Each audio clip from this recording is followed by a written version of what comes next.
광주에 있는 모든 불신심과 악기를 기억하라.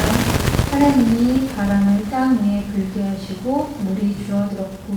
창세기 8장 1절 말씀입니다. 주를 향한 나의 사랑을 우리가 고백했습니다. 이제는 우리가 주 안에서 우리가 하나됨을 고백하는 시간이 되었으면 좋겠습니다.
공의로우시며 영원토록 살아계신 하나님, 오늘 거룩한 주일을 맞아 신령과 진정으로 예배드림을 감사합니다.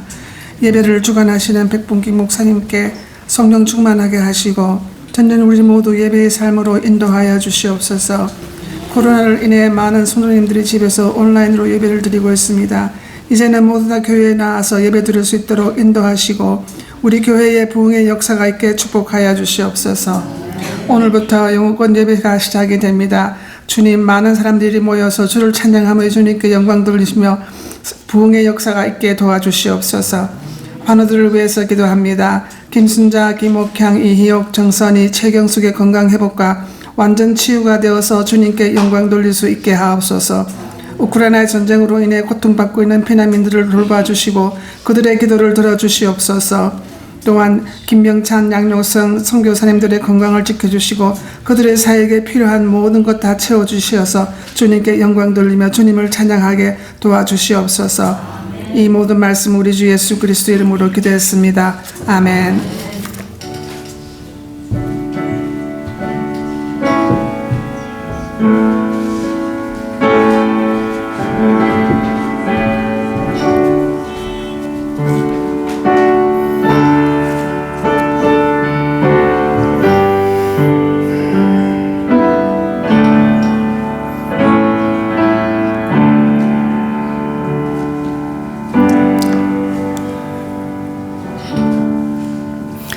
이 시간에는 저희들 내 모든 시험 무거운 짐을 부르시면서 봉헌하시겠습니다.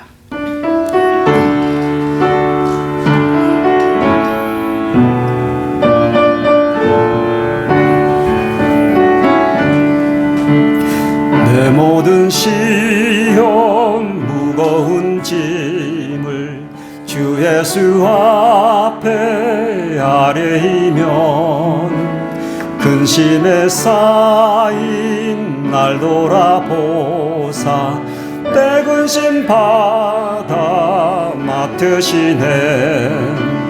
무거운 짐을 나 홀로 지고 견디다 못해 쓰러질 때 불쌍히 여겨 구원해 주림. 은혜의 주님 오직 예수. 내 모든 괴로움 닥치는 환난 주 예수 앞에 아뢰이면 주께서 친히 날 구해 주사 넓으신 사랑 베푸시네. 무거운 짐을 나 홀로 지고 견디다 못해 쓰러질 때 불쌍히 여겨 구원해 주님. 은혜의 주님 오직 예수. 마음의 시험 무거운 죄를 주 예수 앞에 아뢰이면 예수는 나의 능력이 되사 세상을 이길 힘 주시네. 무거운 짐을 나 홀로 지고 견디다 못해 쓰러질 때 불쌍히 여겨 구원해 주님. 은혜의 주님 오직 예수. 아버지 하나님, 저희들을 이전에 다시금 나올 수 있는 호흡과 마음과 뜻과 정성을 허락하여 주셔서 주님 앞에 예배자의 모습으로 설 수 있도록 은혜를 베풀어 주신 것을 감사를 드립니다. 세상에 많은 사람들이 주의 이름을 알지 못하고 오직 세상 가운데에서 먹고 살고 할 일에 바빠서 주의 이름을 부르지 못하는 너무나 많은 사람들이 있습니다. 그들 가운데 저희들을 선택하시고 부르시고 우리에게 믿음의 순종의 마음을 허락하셔서 이 시간 저희가 함께 모여 찬양하고 기도하고 주님께 드리는 이 예배를 상달하여 주시기를 원합니다. 우리 하나님, 우리에게 필요한 것들이 있습니다.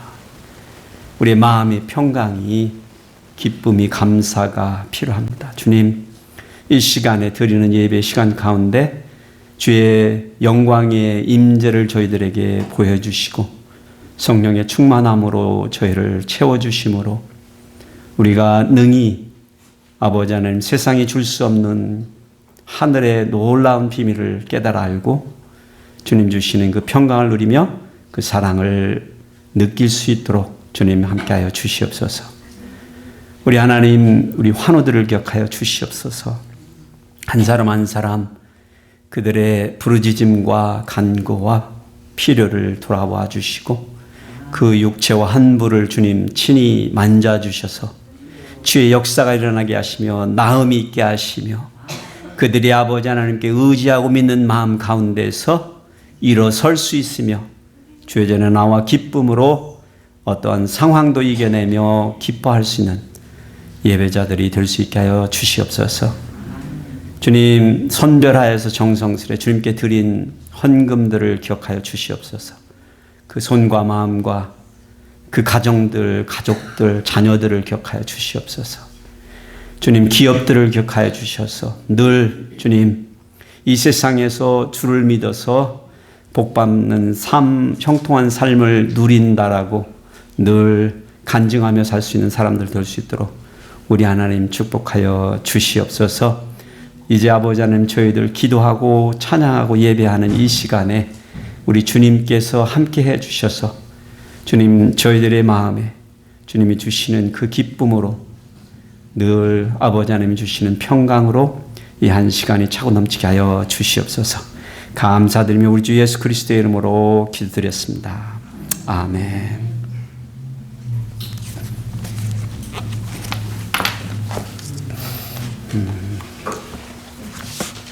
저희들이 창세기를 지금 공부를 하고 있습니다. 성경의 첫 번째 책이죠. 그래서 많은 분들이 성경을 읽기 시작하면 창세기는 그래도 어느 정도 읽어내려가는 책 중에 하나입니다. 또 많은 이야기들이 있어서 심심치 않게 읽어내릴 수 있는 그런 책입니다. 그럼에도 불구하고 저는 성경에서 모든 하나님의 백성들이 읽어야 되는 책이 있다면 무슨 책이냐 물어본다면 창세기는 필히 읽어야 된다라고 말씀을 드리고 싶어요. 왜냐하면 어느 책보다도 하나님이 누구신가에 대해서 분명하게 정확하게 또 크고 들을 수 있도록 얘기해 주고 있기 때문입니다. 사실 하나님의 말씀 성경은 하나님이 누구신지를 계시해 주는 책이잖아요. 그 안에서 성부 하나님, 성자 하나님, 성령 하나님이 누구신지 그 한 하나님을 통하여서 어떻게 우리가 구원받을 수 있는지를 얘기해 주는 책이기 때문에 그렇습니다. 요즘에 지구상의 기후변화로 인한 이상 징후들이 세상 곳곳에서 나타나고 있습니다. 한국에서도 그 살기 좋다는 강남의 물이 범람해서 집값이 좀 내려갔는지 모르겠어요.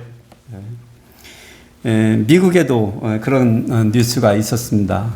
제가 한번 뉴스를 좀 보여드릴게요. 미국에서 가장 덥고 건조한 사막 기후인 데스밸리에서는 천년에 한 번 일어날까 말까 한 홍수가 발생해 최근 피해가 속출했습니다. 워싱턴에서 권준기 특파원입니다. 진흙물이 쉴 새 없이 넘쳐흐르는 이곳은 놀랍게도 사막 기후인 미국 데스밸리 국립공원입니다. 1년치 강우량의 75%인 40mm의 비가 3시간 만에 쏟아진 겁니다. 이례적인 폭우에 차량과 호텔이 침수되고 도로 곳곳이 파손돼 데스밸리가 전면 폐쇄됐습니다. 천년에 한 번 발생할 폭우에 국립공원 측은 속수무책이었습니다.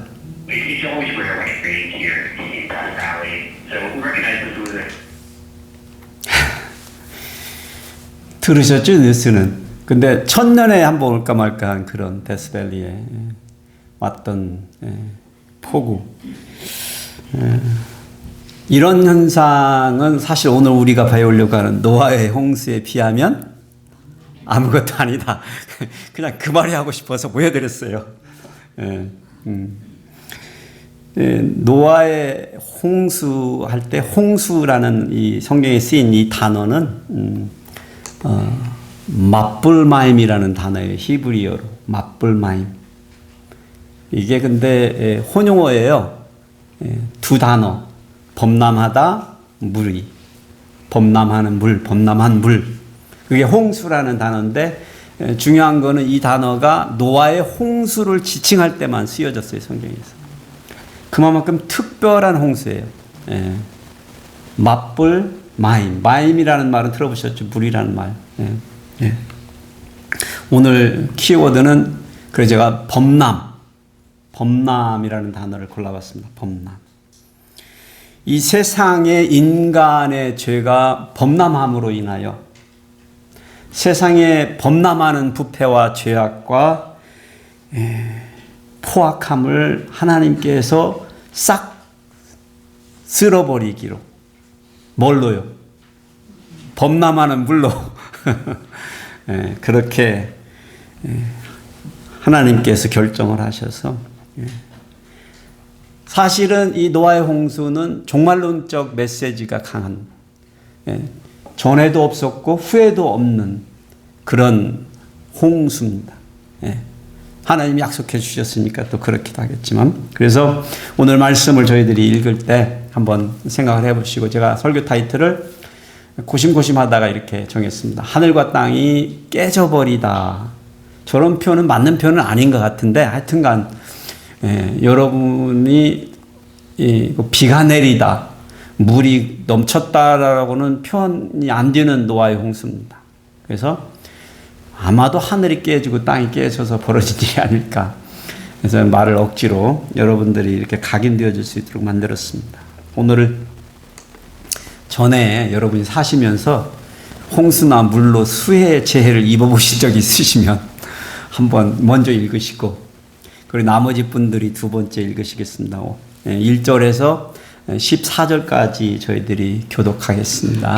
시작. 하나님이 노아와 그와 함께 방주에 있는 모든 들짐승과 가축을 기억하사 하나님이 바람을 땅 위에 불게 하심에 물이 줄어들었고 깊음의 샘과 하늘의 창문이 닫히고 하늘에서 비가 그침에 물이 땅에서 물러가고 점점 물러가서 150일 후에 줄어들고 일곱째 달 곧 그 달 11의 날에 방주가 아라랏 산에 머물렀으며 물이 점점 줄어들어 열째 달 곧 그 달 초하룻 날에 산들의 봉우리가 보였더라.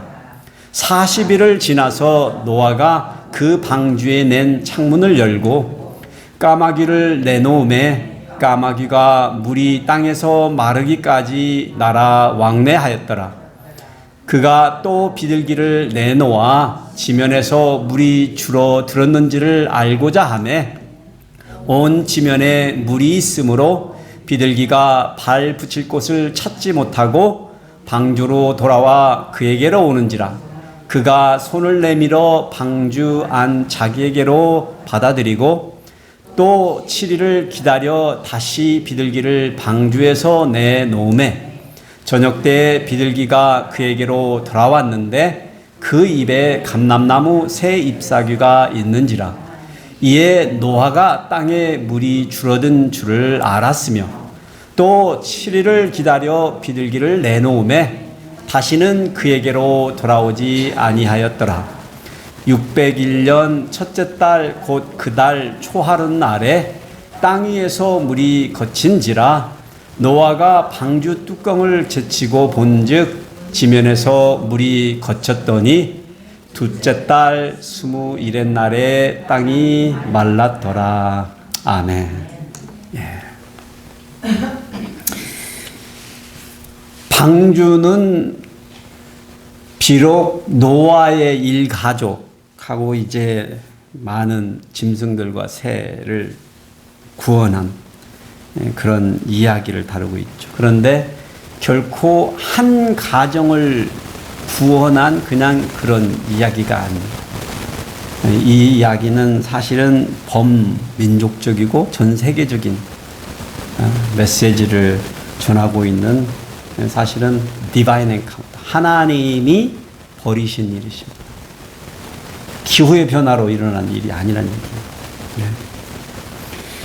노아가 방주를 만들기 시작한 것이 500세 된 후에 셈과 함과 야벳이 결혼하여 아내들이 있었는데 아직 자녀는 없었던 것 같아요.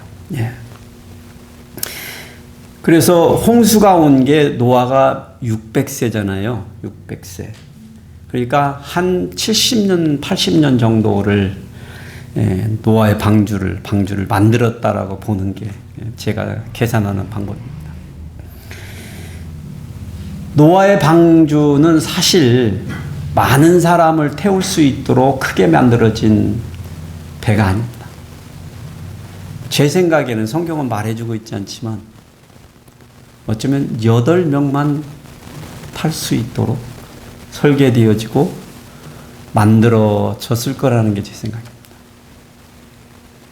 그리고 나머지 공간에는 동물과 새들을 넣을 수 있는 축사, 아주 효율적으로 그 모든 것을 먹이고 기르고 매니지할 수 있도록 지어진 그런 배라고 저는 생각합니다. 사람을 위한 배가 아니었습니다. 물론 노아의 식구들이 기거하고 생활할 수 있는 그런 공간 안에 지어졌겠죠. 그래서 많은 경우에 우리는 어렴풋이 구원방주 타고 구원방주 이런 찬양을 부를 때 마치 이렇게 세상에 있는 모든 사람들이 믿음으로 회개하고 얻어 타고 갈 수 있을 것처럼 생각하지만 사실은 이미 때는 늦은 겁니다. 노아의 방주는 이미 티켓이 매매가 끝났어요. 모든 사람들에게 회개하라는 말이 없습니다.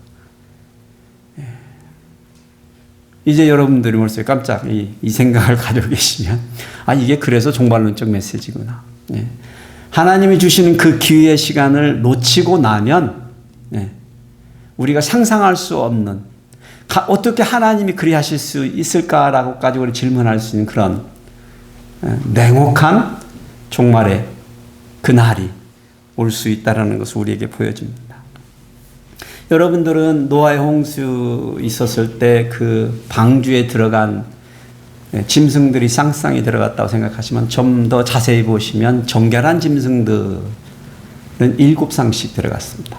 7쌍씩. 그리고 나머지 것들은 쌍쌍이 들어갔습니다. 우리 개역개정 성경을 보시면은 한 쌍이라고 이렇게 마치 한 쌍이 간 것처럼인데 쌍쌍이 같다는 표현이 그렇게 된 거예요. 동물들이 쌍쌍이 같다. 7하고 이게 한 쌍 같다는 걸 구별하지 않을 때 그래서 어떤 본문을 보시면은 마치 그냥 한 쌍만 간 것처럼 이렇게 기록이 되어 있는데 그 얘기가 번역이 좀 이렇게 한 쌍이라고 번역을 해서 그래요. 제가 볼 때 그 번역을 쌍쌍이라고 번역을 하면 둘씩 쌍쌍이 들어갔다는 표현이 그렇게 되겠습니다. 그 시대 사람들은 노아가 이 배를 지을 때 미쳤다고 그랬겠죠. 사실 이해할 수 있는 사람은 아무도 없죠. 그렇다고 노아가 그러는 짓 하고 그 사람이 그 일을 하는데 자기들이 그런 시간이나 낭비했겠어요? 관심이나 있었겠어요? 사실 그렇잖아요. 관심이 없는 거잖아요. 그냥 하든지 말든지 자기들은 그냥 자기들 하는 일이죠. 노아의 방주는 결국은 씨를 보존하려는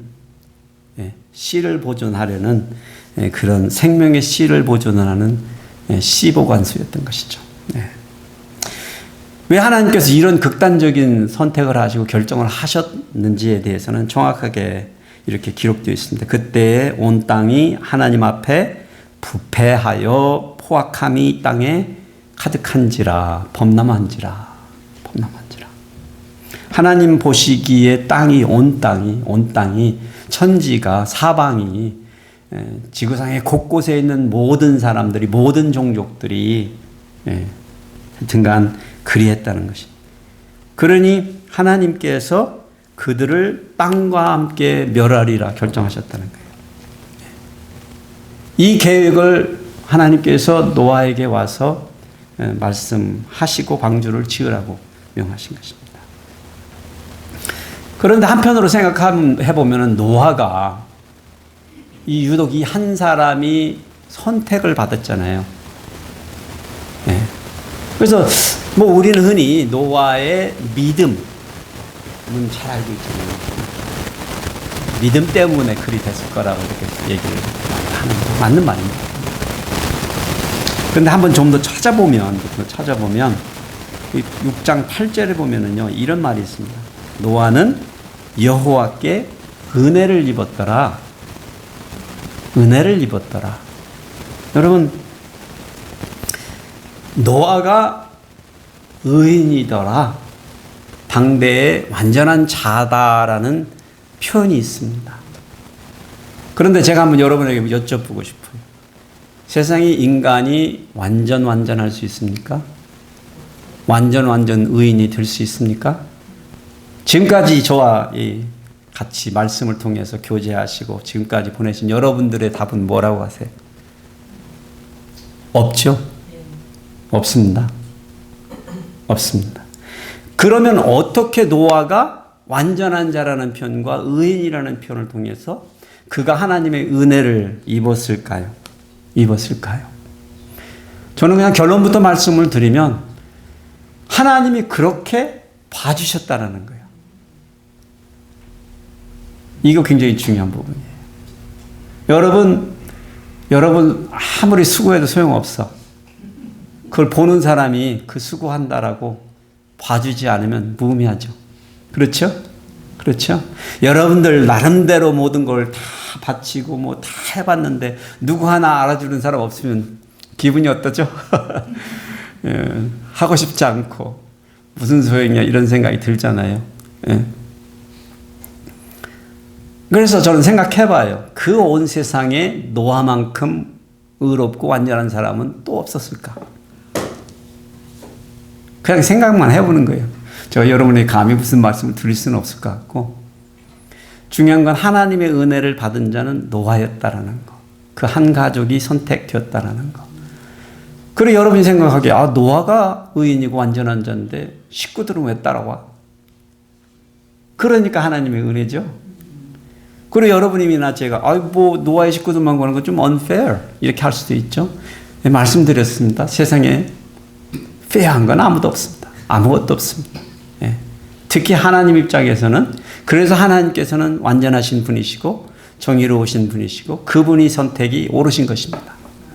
자, 그러면 그렇다고 그냥 하나님의 은혜를 입었으니까 그냥 그런가 보다 하고 말 게 아니라 좀 더 구체적으로 어떻게 해서 은혜를 입었는지를 한번 찾아보고 싶은 거예요.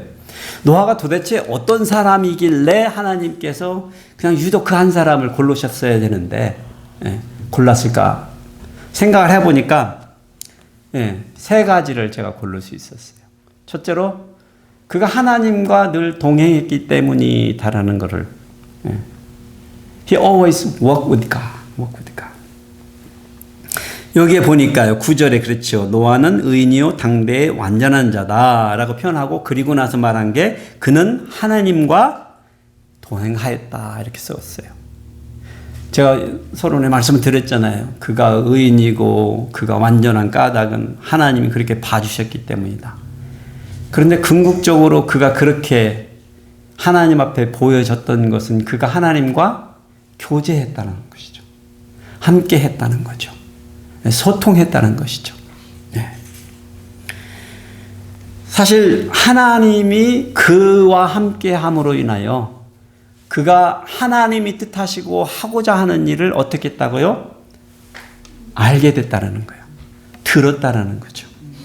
저는 이거 굉장히 중요한 것 같아요. 세상에 돌아가는 일들도 또 우리 교회 안에 돌아가는 일들도 여러분들이 성도들이 관심사가 생각이 함께하지 아니하면 세상이 무너져도 몰라요.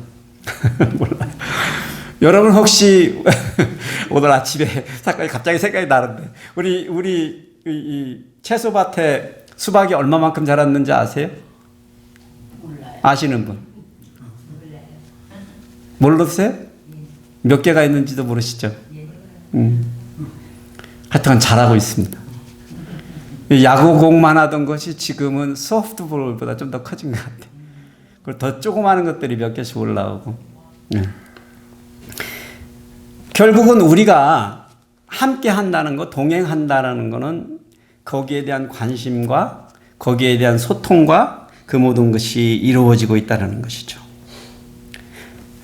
동행한다는 것, 그 사람, 함께 동행하는 사람의 말을 들어줄 수 있는 공간과 시간을 허락해 주는 것이죠. 허락해 주는 것이죠. 그러니 그 말을 듣고 그 뜻을 아는 노아가 어떻게 했겠어요? 결국에는 순종할 수 있었던 것이죠. 우리는 뭐 쉽게 믿음으로 순종했습니다 그러지만 뭘 순종해요? 잘 생각해 보면 하나님의 의중과 뜻을 알 수 있었던 사람이기 때문에 그렇습니다.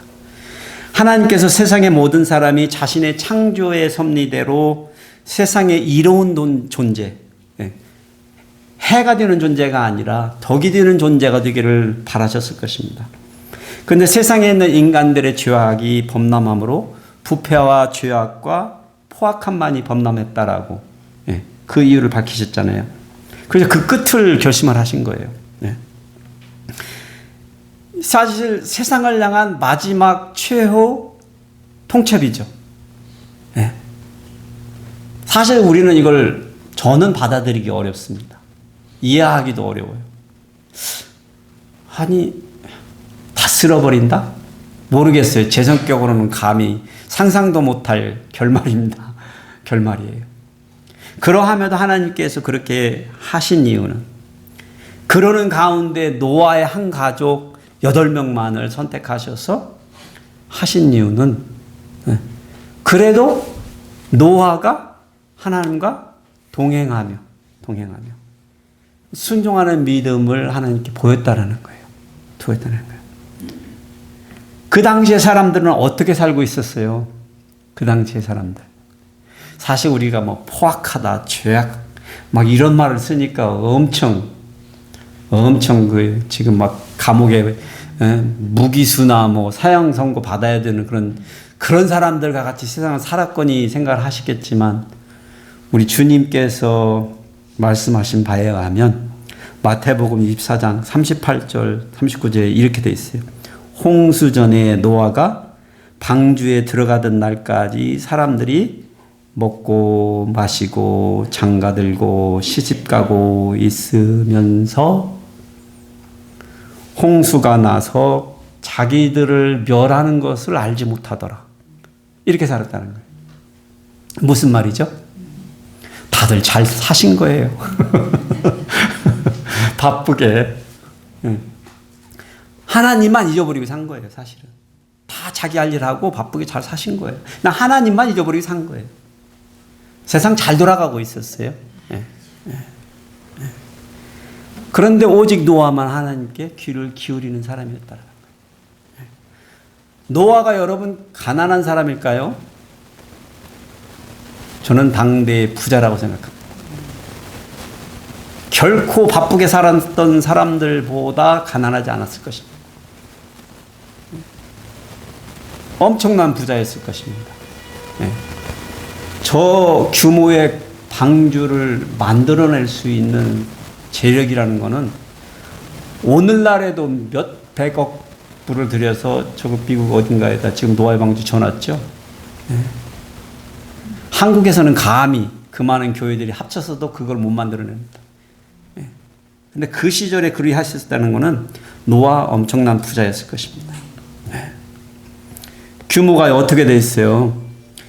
길이가 135m예요. 그러니까 축구장 한 배 반 정도 되겠습니다. 폭이 넓이가 축구장보다 약간 좁아요. 근데 이게 3층으로 높이가 한 13.5m라고 계산을 해보면 거대한 바지선이에요. 바지선. 사람을 태우기보다는 뭘 태우려고 만들었다고 그랬죠? 제가 짐승 축사를 만든 거지 그 안에. 그런데 노아가 선택된 것, 그 한 가족만 그 안에 들어가서 할 수 있었던 것은 말씀드린 대로 하나님과 늘 동행하며 하나님의 말씀에 귀 기울여 깨닫지 못하던 사람들이 즐비했는데 듣고 알았다는 거죠. 그리고 자신의 전 재산을 거의 다 투자해서 방주를 지었다라는 거예요. 이게 그가 순종하는 믿음의 사람 노아였기 때문에 하나님의 은혜를 입었다는 거죠. 그래서 그를 의인이라고 하고 완전한 자라고 불러주시는 거예요. 두 번째로는요, 저는 이 부분이 굉장히 좋아요. 이 부분이. 그가 늘 하나님을 기다릴 줄 알았기 때문에 인내하는 사람이었어요. 인내하는 사람. 사실 이 노아의 홍수가 노아가 600세를 기점으로 해서 벌어지고 있어요. 그 창세기에 나오는 내용을 읽어보면 이 날짜 계산이 나오는데 날짜가 어떤 연도를 계산해서 나오는 게 아니고 노아의 나이를 기준으로 해서 계산이 되고 있어요. 600세를 기준으로 해서 이게 그 역사가 서술되어 있습니다. 창세기 7장 6절과 11절에요. 이렇게 되어 있어요. 노아가 600세 된 그해 둘째 달 2월 17일에 비가 내리기 시작했다라는 거예요. 네. 노아가 몇 살 때요? 600세 2월 17일에 비가 내리기 시작했어요. 그리고 이제 창세기 8장 13절 14절에 보면 그가 나이 601세 둘째 달 27일에 땅이 말랐다는 거예요. 그리고 노아의 식구들이 방주에서 하산을 하였다고 정확하게 역사적인 기록을 남겨졌습니다. 그러니까 노아의 식구들이 방주에 머무른 기간은 1년하고 10일인데 비가 내린 기간과 내린 시간이 1년하고 10일인데 7일 전에 들어갔잖아요. 방주에. 7일 거기다 더해야 돼. 그럼 여러분이 노아가 방주에서 있었던 기간은 정확하게 얼마입니까? 그러면 1년하고도 17일입니다. 이렇게 얘기하면 안 틀려요. 어디 가서도 노아가 방주에 머무는 시간 그러면 1년 17일입니다. 그런데 누군가 얄밉게 며칠을 머물었습니까? 물으면 이제 계산이 복잡해집니다. 1년이 오늘날 태양력으로는 365일이잖아요. 근데 그 시절에는 그 달력이 없었어요. 그래서 유대인들의 그냥 전통상으로 보면 한 달을 30일로 보고 계산을 하면 보편적으로 맞겠습니다. 근데 그것조차도 정확한 건 아니게 되겠습니다. 정확한 답은 1년 17일 얘기하시면 정확한 답이 되겠습니다. 생각해 보세요. 방주에 그 많은 짐승과 새들과 그 모든 것을 가지고 8 식구가 어떻게 해야 된다고요? 죽으라고 일해야 된다고요. 그 기간이 쉬웠겠어요? 쉽지 않죠. 인내가 필요했던 것이죠. 그러니 얼마나 방주에서 나오고 싶었겠어요. 홍수가 시작되기 7일 전부터 올라탔잖아요. 그리고 7일 후에 비가 내렸는데 며칠간 내렸죠? 40주야입니다. 40주야. 비가 하늘에서 오고 땅에서 솟구쳤습니다. 제가 표현했죠. 하늘이 깨졌다. 땅이 깨졌다. 그냥 비가 내린 게 아니에요. 그냥 물폭탄이 떨어지고 올라온 거예요. 그러니까 지진이 분명하게 수반이 됐을 거예요. 땅이 갈라져야 물이 솟구치니까. 뭐 사실 하늘도 깨진 거죠. 그 정도로 물이 퍼붓는 정도라면. 그 당시에 가장 높은 산의 꼭대기를 덮어버린 거잖아요. 그리고 나서 150일간 물이 잔잔하게 서서히 물이 빠지는 거죠. 물이 줄어들기 시작하는데 150일간 이렇게 잔잔하게 빠진 거예요. 하나님이 바람을 보내셔서 물을 서서히 빠뜨린 거죠. 그래서 방주가 아라랏산에 걸쳐진 것이 7월 17일이에요.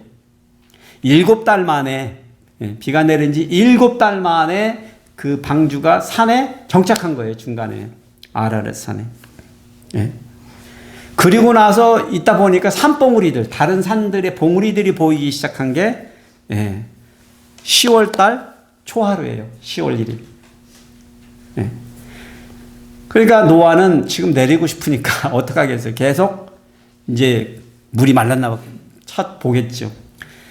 겨우 40일이 그 후에 지나가지고 까마귀를 내보내 보니까 얘가 왔다 갔다만 하는 거예요. 왔다 갔다. 까마귀는 시체를 먹잖아요. 네. 그러니까 갔다가 나왔다 갔다가 왔다 하니까 잘 모르겠으니까 비둘기를 내보낸 거예요, 이제. 네.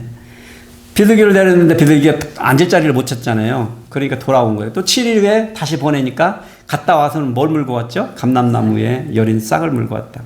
근데 아직도 정착할 곳은 없는. 또 7일 뒤에 다시 보내니까 비둘기가 돌아오지 않았어요. 네. 여기 이야기의 흐름 속에서 이 노아의 심정 속에서 뭐가 느껴지세요? 기다림이 느껴지죠. 기다림.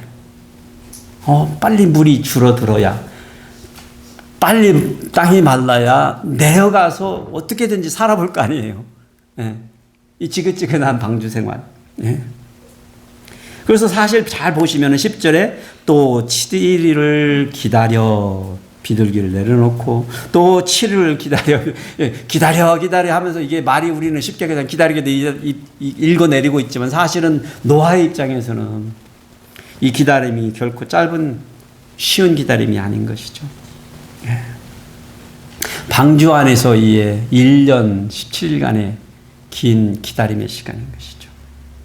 사실 홍수가 오는 것을 기다리는 것까지 치면 7, 80년을 지었다고 말씀을 드렸죠. 하나님이 말씀하시고 나서 홍수가 오고 나서 겨우 1년 17일이에요, 사실은. 이 모든 게 기다림이에요. 결국에 601년 첫째 달 초하루에 땅 위에 물이 거쳤다고 그랬어요. 물이 거쳤다. 그런데 아직 땅이 마르지가 않은 거예요. 물은 없는데. 그래서 방주에 지붕 뚜껑을 열어 젖혔죠. 그런데 한 달하고도 27일을 더 기다렸어요. 그리고 나서 둘째 달 21일의 날, 그러니까 27일은 2월 27일이죠. 땅이 말랐음을 확인했어요. 얼마나 기뻐요. 여러분들 같으면 어떻게 하시겠어요? 땅이 말랐다니까요. 어떻게 하시겠어요? 나가야지. 당연하게 나가야죠. 하나님의 때지. 나가야죠. 그런데 노아는 어떻게 했어요? 노아는 어떻게 했어요? 저는 오늘 거기를 여러분들과 함께 보면서 노아가 왜 위대한지를 보기를 원합니다. 사실 기다린다는 거는, 인내한다는 거는, 하나님의 사람들이 인내한다는 거는 내가 인내해서 내가 하고 싶은 것을 이루는 것을 말하지 않습니다. 내가 원하는 것을 인내해서 얻을 때까지 수고하는 것을 말하지 않습니다. 사실 노아가 인내하는 사람이었죠. 기다렸습니다. 그런데 땅이 말랐습니다. 그런데 노아가 기다린 것은 그게 아니었어요. 뭘 기다렸을까요? 보시면 하나님께서 16절에 너는 내 아내와 내 아들들과 네 며느리들과 함께 방주에서 나오고 너와 함께한 모든 혈육 있는 생물 곧 새와 가축과 땅에 기는 모든 것을 다 이끌어내라. 노아가 뭘 기다렸다고요? 하나님의 명령을 기다린 겁니다. 노아가 어떻게 방주를 짓기 시작했죠? 하나님의 명령대로. 노아가 어떻게 홍수 7일 전에 방주에 들어갔다고요? 하나님의 명령대로. 그리고 그 방주의 문을 누가 닫으셨어요? 하나님이. 자, 이제 땅이 말랐습니다. 내려올 수 있죠. 이게 우리 사람들의, 우리 인간들의 실수입니다. 이제 하나님의 때다. 땅이 말랐으니까. 이렇게 오해하기 쉽다는 것이죠. 그런데 창세기를 기록한 모세가 이 부분을 잘 보시면은 특이하게 이 부분을 기록하고 있어요. 뭐라고 말하냐면 하나님이 모세에게 이렇게 하라라고 명령하셨다라고 적어 놓으시고, 그리고 나서 또 똑같은 내용을 모세가 하나님께서 이렇게 명령하신 대로 했더라라고 또 반복해서 기록을 했어요. 그래서 15절, 16절, 17절, 18절, 19절 무려 5절을 그냥 방주에서 나왔더라라고 해도 될 거를 기록을 했어요. 왜 그랬을까요? 왜 그랬을까요? 하나님의 때를 기다려서 하나님의 섭리대로 인내하는 것이 하나님께서 노아에게서 바라본 그의 순종인 거예요. 그래서 그가 하나님의 은혜를 입은 거예요. 우리는 우리의 때에 앞서서 나갑니다. 우리가 원하는 대로, 우리가 바라는 대로 하기가 십상입니다. 그래서 노아가 위대한 게 바로 이 점입니다. 문을 열어 젖히고 땅이 말랐으니까 당연하죠. 합리적이죠. 틀리지 않습니다. 이제 나가라는 신호인가 보다 말할 수 있죠. 생각할 수 있죠. 그런데 하나님이 말씀하실 때까지 인내할 수 있는 거. 어느 때까지요? 나한테 상황이 주어지는 데까지요? 아니요. 하나님이 원하시는 데까지. 그래서 때로는 그래요. 우리가 열심히 하고 모든 것을 우리가 계획하고 살고 하나님이 그렇게 하시기를 원하는 것처럼 느껴져도 때로는 이게 상황의 문제가 아닐 수도 있다는 거예요. 이게 내 문제가 아닐 수도 있다는 거예요.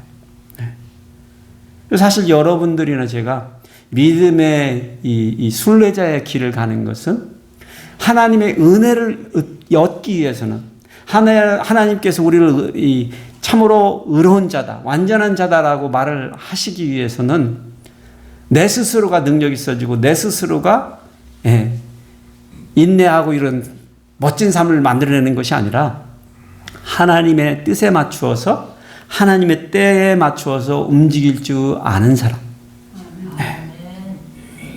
그래서 늦어져도 오케이. 늦어져도 오케이. 저희가 오늘부터 이제 영어 교회를 시작을 하는데 저는 하나님 그 마음을 주셨어요. 제가 아까 수박에 대한 얘기도 했지만 저 가든에서 제일 먼저 씨 뿌린 게 수박입니다. 제가. 근데 거의 3달을 아무 싹이 안 올라왔던 거잖아요. 그래서 제가 반은 파헤쳤어요. 수박씨가 안 보이더라고. 그래서 끝났구나 했죠. 근데 혹시나 해서 물을 계속 줬죠. 그래서 싹이 올라오는데 제가 지난번에 말씀드린 4개인가 5개 올라왔다고 그랬잖아요. 그 중에 다 죽고 2개만 살아남았습니다. 사실 우리는 씨 뿌리는 일을 할 겁니다. 그 밑에 씨가 있는지도 몰라요. 흙으로 덮어놓으면. 어떤 놈이 싹이 올라올지 누가 올지 심정이 그렇습니다. 제가 이메일을 쭉 보내고 카톡하고 메시지를 쭉 사람들을 인바이트 하면서 위플은 2-3개 받았습니다. 그렇다고 오늘 오겠다는 사람은 아무도 없어요. 다음에 갈게. 그래서 이러한 작업들이, 이러한 일들이 쉽지 않을 거라는 거 알아요. 그런데 정말로 살아있는 씨라면, 하나님이 뜻하시는 그 씨라면 언젠가는 그 싹이 보일 거라는 믿음이 있습니다. 그래서 우리는 이게 때에 맞춰서 뿌리고 때에 맞춰서 그것을 관리하는 일에 성실하게 임할 때 하나님의 때를 이루어 드리고 하나님 원하시는 바를 이루어 드릴 수 있겠구나 하는 생각합니다. 그래서 여러분이나 제가 앞서가지 않는 사람들,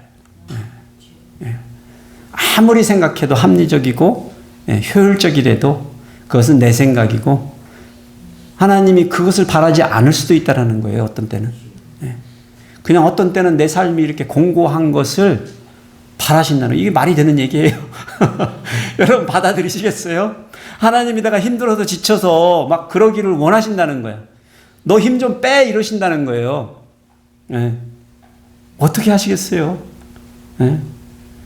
내 힘대로 내 능력과 마음대로 이 세상을 이기면서 살고 싶은데, 그런데 결국에는요 이걸 배워야 되는 것 같아요. 인생에서. 제가 오늘 아침에도 뛰면서 그 생각을 했어요. 이놈에게 뛰면 뛸수록 좀 더 이 실력이 늘어야 되는데 계속 더 힘들어지는 거예요. 느낌이 그래요. 야, 이게 젊었을 때는 조금 운동을 해주면 막 힘이 솟구치고 그랬는데 이제는 뛰면 뛸수록 더 힘이 드는 것 같은 느낌이 오는 거예요. 야, 이게 익어가는 길이고 늙어가는 길이구나. 힘을 빼면 뺄수록 어떻게 되는지 모르겠어요. 여러분, 하나님께서 하여튼간 하나님의 뜻을 바라보고 하나님의 음성에 귀 기울여 그때를 기다리는 노아 같은 삶을 저나 여러분이나 그렇게 사실 수 있게 축복해 드립니다. 그래야 만족할 수 있어요. 세 번째로 노아가 하나님께 드리기를 늘 우선시했기 때문입니다. 1년 17일입니다. 자그만치. 예. 노아가 방주에서 나와서 바라본 세상은 어떤 세상일까요, 여러분? 상상해 보셨어요? 전에 그가 알던 세상이 아닙니다. 예. 사실 홍수가 있기 전에는 제 생각에는 이 대양, 대륙이 하나였을 거라는 생각이 들어요. 예. 대륙. 지구가 한 땅덩어리로 한 대륙이었을 거예요. 근데 하늘에서 내리는 물과 땅에서 터진 물이 솟구쳐 오르면서 오늘날과 같은 지각환란들이 짜개지고 쪼개지고 나누어졌을 것입니다. 순식간에 5대형 6대죠. 우리가 알고 있는 이런 오늘 같은 지형으로 변형이 됐을 거예요. 늘 대기권을 감싸고 있었던 물이 한꺼번에 쏟아졌잖아요. 예. 그러니까 22절에 보면 땅이 있을 동안에 심음과 거둠과 추위와 더위와 여름과 겨울과 낮과 밤이 쉬지 아니하리라. 그 홍수 전에는 제 생각에는 그 기후가 이렇게 변화가 심하지 않았었던 겁니다. 그걸 얘기해 주고 있는 거예요. 아, 기후 변화가 왔구나. 그런데 여러분, 아라랏산을 범람해서 넘쳤던 그 물이 어디로 갔을 거라고 생각이 드세요? 그냥 증발해 버렸나요? 그렇지 않죠? 하나님이 바람을 보내니까 어떻게 됐을 것 같으세요? 물이 높은 데서 낮은 곳으로 어떻게, 물론 오랜 기간이 걸렸지만 엄청나게, 여러분 플래시 플러드라는 말 들어보셨죠? 낮은 곳을 타고 흐르면서 뭘 했을 것 같으세요? 쪼개진 땅을 훑고 지나갔겠죠. 훑고 지나갔겠죠. 여러분, 아라랏산이 해발 5,165m래요. 여러분이 감각이 안 잡히시니까 그러면 백두산이 얼마나 높을까요? 한반도에서 2,744m야. 백두산의 2배 높은 아라랏산입니다. 그렇게 높이 물이 잠겼던 그 물이 가면서 생긴 게, 여러분 창조과학회 말에 하면 우리 미국에 있는 그랜드 캐니언이 그때 생겼대요. 그랜드 캐니언과 같은 골짜기들이 파이는 일, 그 지질의 변화와 그런 것들이 그런 노아의 대홍수만을 통해서만 가능하다는 거예요. 세계 곳곳에. 그러니까 노아가 지금 내려와가지고 바라본 세상은 어떤 세상이요? 이건 딴 세상인 거예요. 딴 세상. 그런데 아무도 없잖아요. 아무도 없잖아요. 생각해 보세요. 강산이 변한 게 아니고 세상이 온통 다 변해버렸잖아요. 적막감이 그러고 있어요. 네. 그런데 노아가 방주에서 내려서 처음으로 한 게 뭐예요? 제단을 쌓은 겁니다. 제단을 쌓은 거예요. 저는 이게 노아의 또 다른 위대한 면모라고 생각해요. 저 같으면 집을 먼저 짓지, 터를 먼저 잡지, 어떻게 살 거나 계획을 먼저 하지.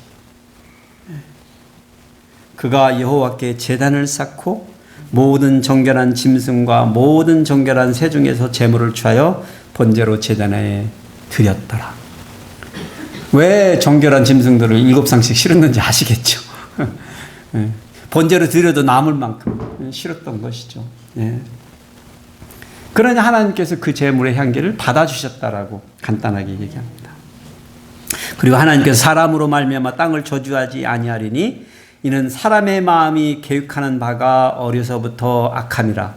내가 전에 행한 것과 같이 모든 생물을 다시 멸하지 아니하리니.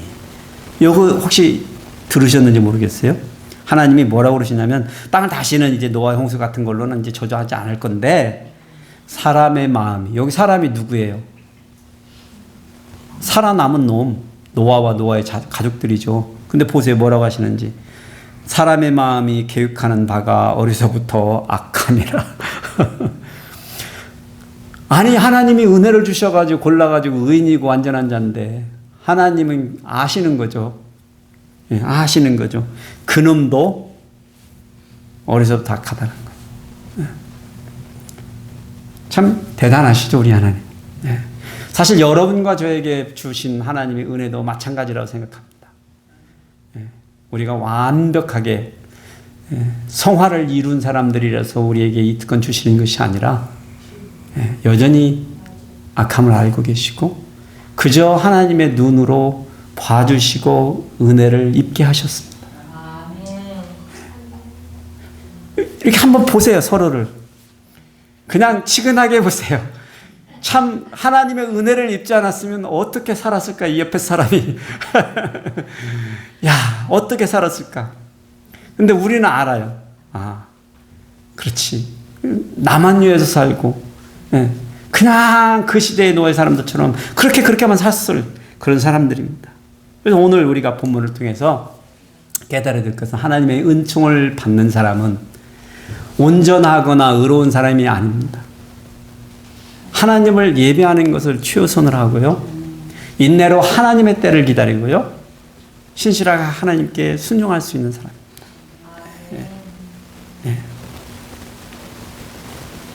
노아에게서 바라보는 것, 하나님만 바라볼 수 있는 것, 그분의 말씀을 붙잡고 사는 것, 그분과 함께 걷는 것. 이런 팬데믹의 기간을 거쳐가는 저와 여러분들은 이제는 우리 속에서 야, 이게 말세인가? 이런 생각이 들 만큼 어려운 새로운 현상들이 곳곳에서 일어나고 있습니다. 제가 아는 어떤 권사님이 저에게 유튜브를 보내주는데 얼마나 답답한지, 목사님들 종말에 대해서 좀 더 깨어 있어야 돼요 보내주는데 자세히 보니까 안식일교회에서 만든 거더만. 그래서 하여튼간 그래도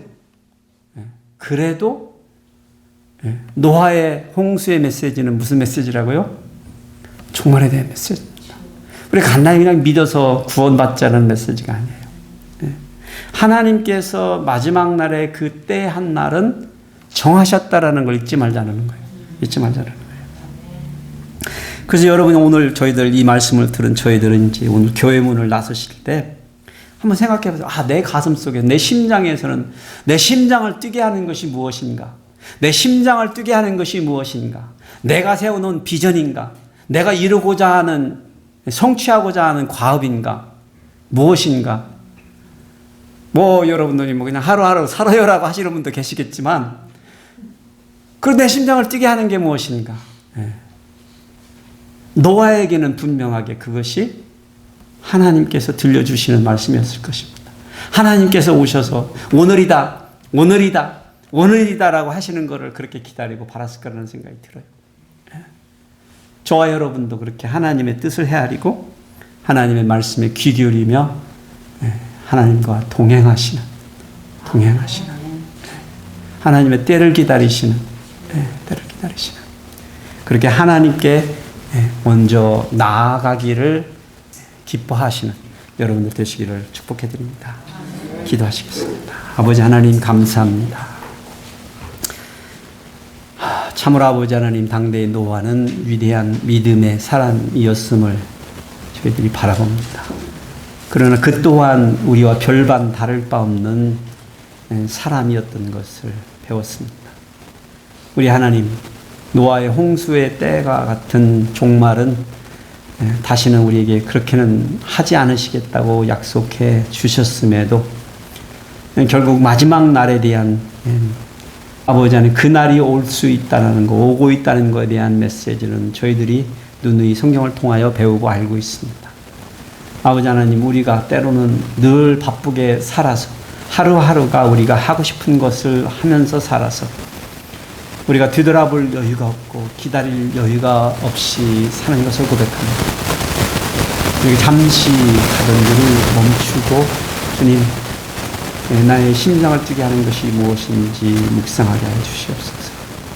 우리 하나님께서 나를 향한 뜻이 있으시면 그 섭리가 무엇인지를 알아챌 수 있는 그런 여유를 주시고 그런 시간을 갖게 하시고 되돌아볼 수 있게 하시고, 주님, 세상에서 바쁘지 않아도 때론 주님께서 하기를 원하시는 그 일 때문에 우리가 열심히 더욱더 성실히 살아갈 수 있는 사람들이 될 수 있음을 알게 하여 주시옵소서. 오늘 함께 예배드린 모든 사람들이 주님이 주시는 그 비전을 통하여 이 사는 세상의 삶이 아름다워지고 기뻐지고 열정이 솟고 힘이 생기고 날마다 하루가 기다려지는 놀라운 축복의 시간들이 될 수 있도록 우리 주님 함께하여 주시옵소서. 감사드리며 우리 주 예수 그리스도의 이름으로 기도드렸습니다. 아멘. 광고 드리겠습니다.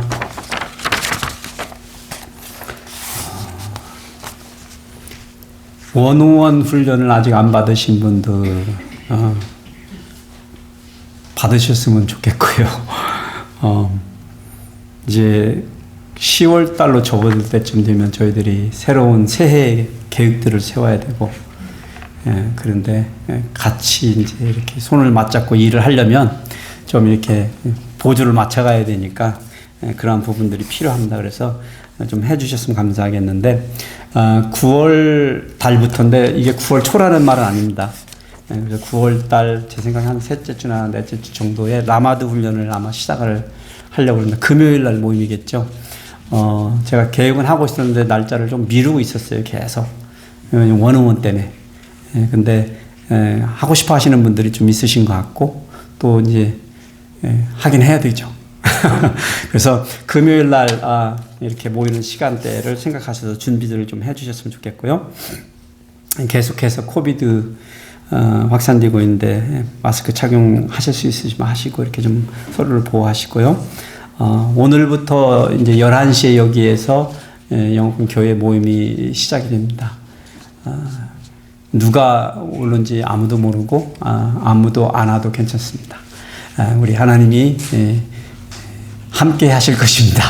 그래서 여기서 예배를 드리기 시작을 할 겁니다. 그래서 여러분이 아시는 여러분의 가족들, 또 친구들, 아시는 분들한테 제가 우리 목장지기님들한테는 제가 써서 보냈던 메시지를 보내드렸어요. 그래서 좀 나누시면서 그분들을 좀 초대해 주셨으면 좋겠어요. 그래서 저는 우선적으로 제가 만났던 사람들 한 15분 정도들에게 이 메시지를 보내면서 이제 통화했고, 그런데 여러분들이 좀 손과 발이 되어주셔서 커넥트를 하시고, 기대하지는 마세요.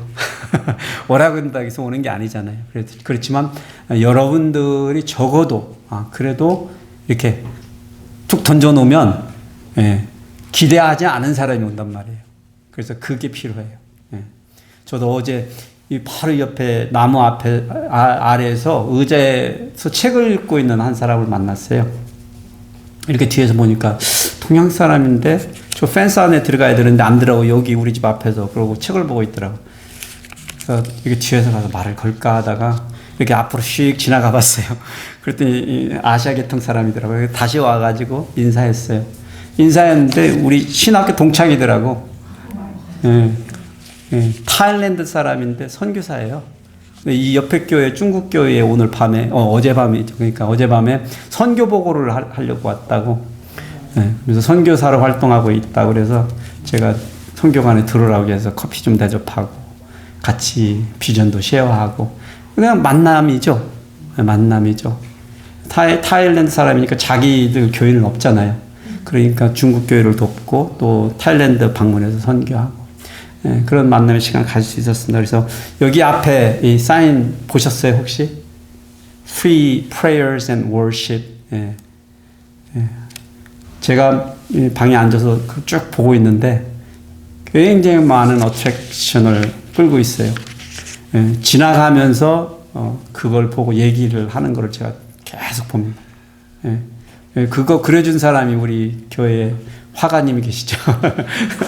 조상훈 작가님.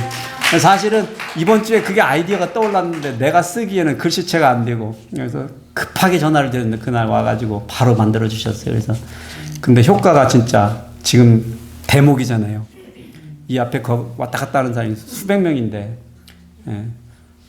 제 생각에는 $1 million 애드버타이즈먼트를 한 것 같아요 지금. 농담이 아닙니다. $1 million 좋기. 어드버타이즈먼트가 된 것 같아요. 그래서 감사드립니다. 그래서 여러분들도 그렇게 말로 이렇게 전해서 해주시기 바랍니다. 그리고 우리 이제 이 앞에 복도공사 좀 빨리 끝냈으면 좋겠어 이제 광고하고 있는데 계속해서 후원해 주셨으면 감사하겠습니다.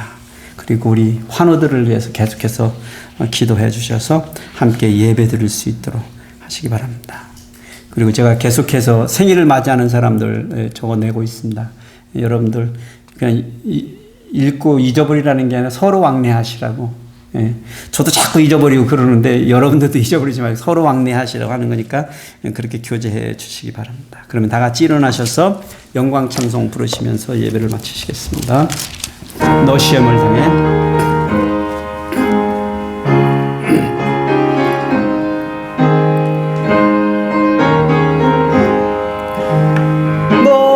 시험을 당해 죄짓지 말고 너 용기를 다해 곧 물리치라. 너 시험을 이겨 새 힘을 얻고 주 예수를 믿어 늘 승리하라. 우리 구주의 힘과 그의 위로를 빌라. 주님 내 편에 서서 항상 도우시리. 내 친구를 삼가 잘 선택하고 너 언행을 삼가 늘 조심하라. 너 열심을 다해 늘 충성하고 온 정성을 다해 주 봉사하라. 우리 구주의 힘과 그의 위로를 빌라. 주님 내 편에 서서 항상 도우시리. 잘 이기는 자는 상 받으리니 너 낙심치 말고 늘 전진하라. 내 구세주 예수 힘 좀 주시리니 주 예수를 믿어 늘 승리하라. 우리 구주의 힘과 그의 위로를 빌라. 주님 내 편에 서서 항상 도우시리. 아버지 하나님, 오늘 저희들이 함께 모여서 드린 예배를 받아 주시기를 간구드립니다.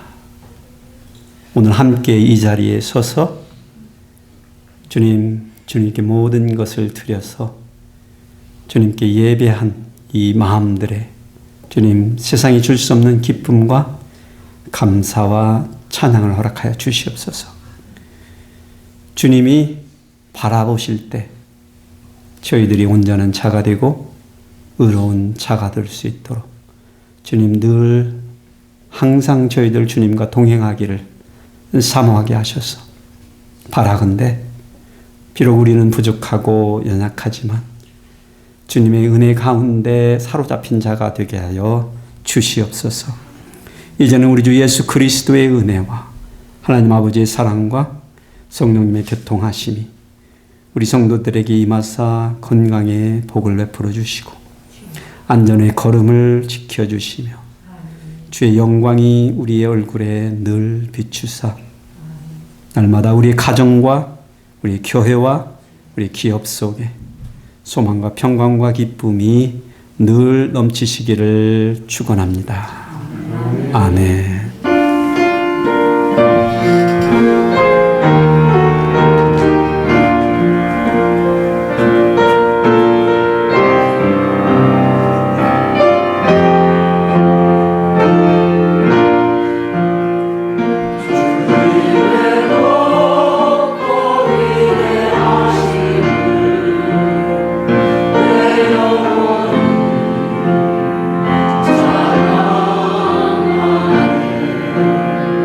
주님의 높고 위대하신